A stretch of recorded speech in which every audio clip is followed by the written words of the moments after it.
Hello.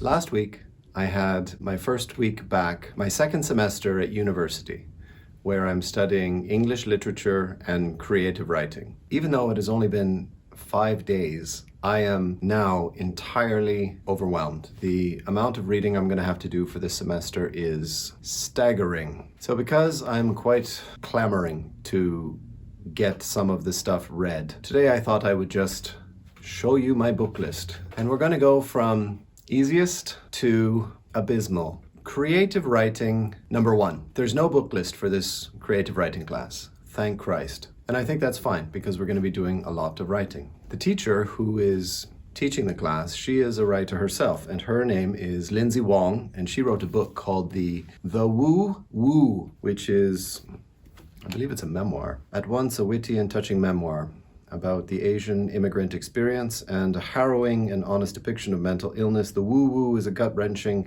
and beguiling manual for surviving family and oneself. So she's my teacher for this class. So this is not on the book list, but I thought I would like to read it to get to know my teacher better. Ideally, I would like to read it right now so that I have an impression of who she is and what she can do. But I've just got too much other stuff for all of the other classes, so I probably won't get around to reading this until I'm finished with Lindsay. Class number 2, English poetry. There is one book on the required reading list that we need to go out and find, and it is called This Wound is a World. You have to be very careful with your enunciation. This Wound is a World by the Canadian writer Billy Ray Belcourt. It was published in 2017. I don't know anything about it. I don't know anything about Billy Ray, but I did do a little check and I found that he is a native Canadian, I believe from Alberta or Saskatchewan. Not only native, as well, he is gay. Yeah, man, that guy won the lottery. So I bet when he wants to go shopping, he calls the Walmart and tells them he's coming, and they go running out and they make a parking area just for him. I'm looking forward to reading that collection of poetry. That is going to be something, it is hard to imagine something further from my own personal experiences. All right, so now let's do creative writing number 2. These are some books I've really never heard of. It's because published 2021, 2017, 2020. Home of the Floating Lily by Silmi Abdullah. I have a bit of a suspicion that the professor chose these books based on the difficulty of pronouncing the authors' names. Silmi Abdullah is the easiest. Book number 2, How Dare We Write by Sherry Kwan Lee. I can't say anything about these books because I don't know anything about them. This Accident of Being Lost. Now, forgive me, Leanne Beta Samosake Simpson. Beta Samosake Simpson. That was the one that was published in 2017. And this one here that I got from the library, How to Pronounce Knife by, well, there it is, Suvankam Thamavongsa. Thamavongsa. Pink. Short stories, Canadian writer, born in the Lao refugee camp in Nong Khai, Thailand, raised and educated in Toronto, where she's currently at work on her first novel. Yeah, cute. Not bad. English, this is class number 4, English, Canadian literature. 1996, Fugitive Pieces by Anne Michaels. I did read this. I read this shortly after it came out. It is very hard for me to read this novel with an open mind because every edition I find has this zigzag cut. And I complained about this last year, and I was saying that it's an affected form of artistic pretension to do this, you know, what looks like some antiquated, rustic style of cutting the pages. And somebody said, no, you're wrong. It's just a mistake at the printers. But it can't be, because every single edition of this novel that I pick up has this kind of cutting. I go to all of the secondhand stores and the junk shops and the Salvation Army, and I've seen this everywhere. And every single edition I've seen has this ugly cutting of the pages. Come on, Grant, don't complain so much. Why does it bother you? Well, because we've been cutting the book square for decades. We haven't had any trouble with cutting the pages squarely. Why start doing this pretentious aesthetic? It makes it hard to turn the pages. Look, on half the pages you can flip them, but then when you get to the tall one, see? Good, and tick. So I have always had quite a grudge against this book because of that.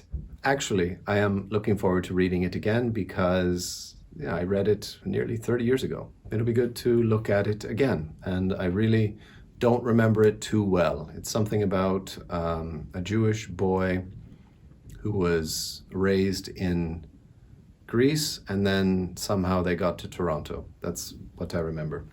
Diamond Grill by Fred Waugh. This one looks really nice. Fred Waugh's father was a Canadian-born Chinese, hang on, that's not all. Canadian-born Chinese Scots-Irishman raised in China. Canadian, Chinese, Scots, no. Canadian, Chinese, Scots, Irishman? How many parents did he have? Raised in China. His mother is Swedish-born Canadian from Swift Current. Waugh Sr. ran the Diamond Grill where Fred, the future writer and poet, grew up. White enough to pass, yet marked for life by a foreign name and a taste for Chinese food.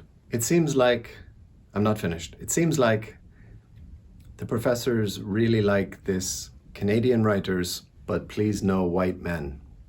I'm not saying I want white men, but it just seems that perhaps they don't exist anymore. Perhaps I'm the last one, and maybe when I finally write a book, people are going to be amazed, like, wow, a white middle-aged man, Canadian, wrote a novel. Can you believe it? In this massive sea of diversity we got, here is a novel from the absolute standard status quo. Truth and Bright Water by Thomas King. Oh, would you look at that? I didn't even notice that. It's ugly. Is it not ugly?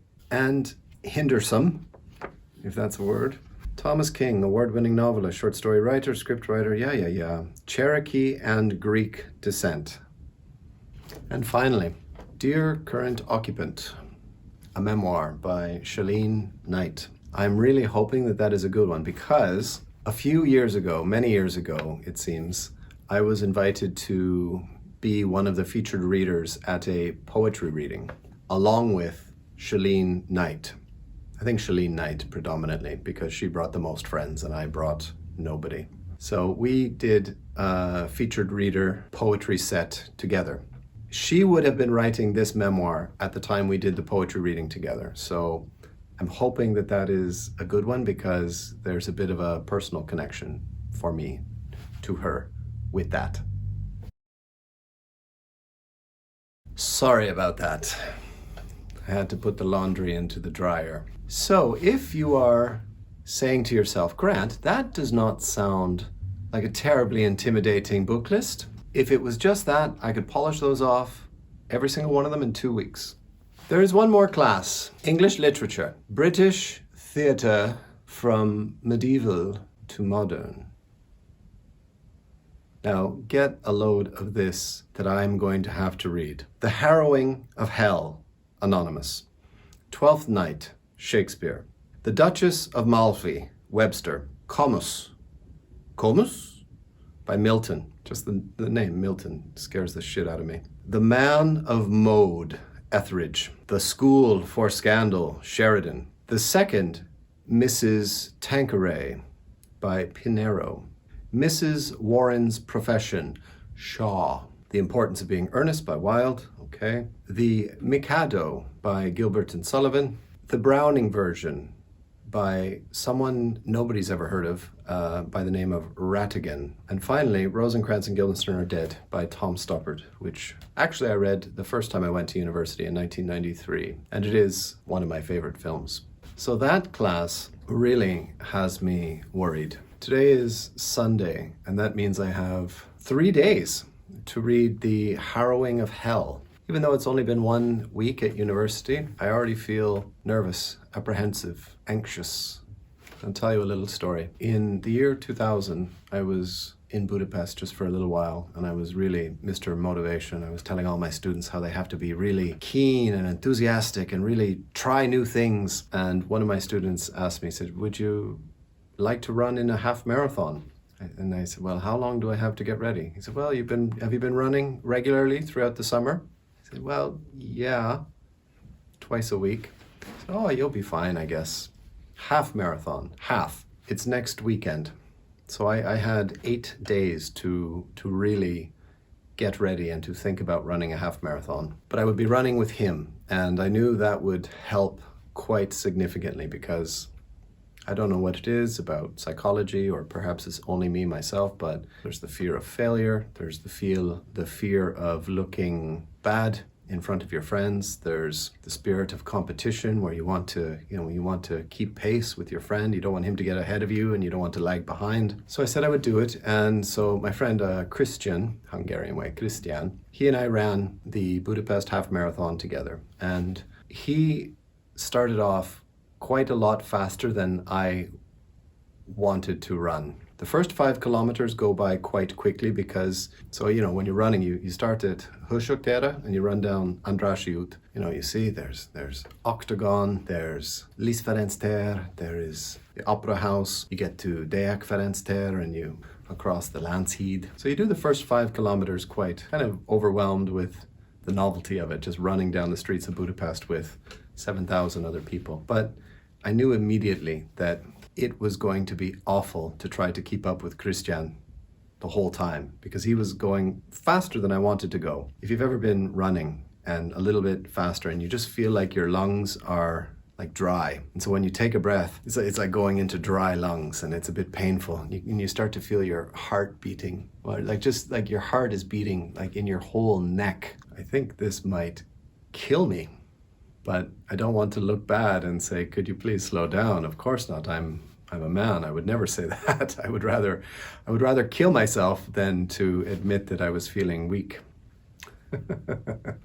And that is how I feel right now, that my second semester of university is off to a blistering pace, and already I feel that it is moving too quickly for my ability. So that is what I'm going to be reading for the next 2-3 months. In the poetry class is not just that one collection, that every week there will be, I think, about a dozen poems that we will be looking at in class. The same for the Canadian literature class. Not just those 4 novels, but there are additional readings as well. She gave us also quite a lot of poems to read for homework. I'll do my best to keep up with the videos. My strongest suspicion is that next week we're going to have a review of Twelfth Night by Shakespeare, because I don't know how I'm going to be able to keep up with these readings. So that's all for me today. As you can see, I'm Mr. Happy Pants. So thank you very much for watching. Thanks everyone for all your comments. I really appreciate it. Recently it has been quite hard for me to keep up with making the videos every week, but I'm doing my best. And that's it. Just go downstairs and get the laundry out of the dryer and just sit on the sofa thinking about how much I have to read while not reading it. Thank you for watching. This is Grant Loves Books.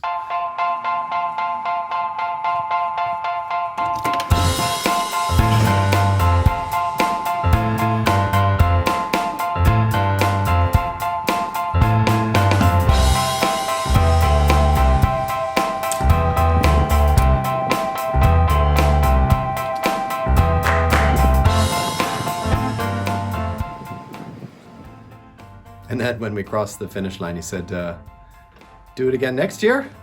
Yeah. Next year, a little bit faster? You're insane.